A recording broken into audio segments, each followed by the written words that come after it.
sonraki mərhələdə açıq aydın göstərir. Mən bu yolda hər birinizə uğurlar arzulayıram. Təqdimatlar maraqlıydı.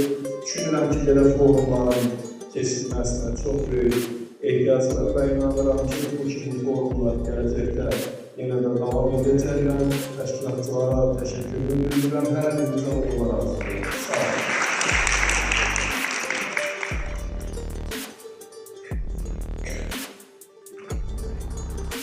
Növbəti təqdimatımız da insanın özünü kəşfində tətbiq edilən metodlarla bağlıdır. Hazırda dünya praktikasında daha çox istifadə edilən belə metodların toplusu daha çox neyrolingvistik proqramlarda cəmləşir. Psixologiya üzrə təhsil doktoru Ruhangiz Qarayevanın təqdimatı bu mövzu ilə bağlıdır. Gəlin onu dinləyək.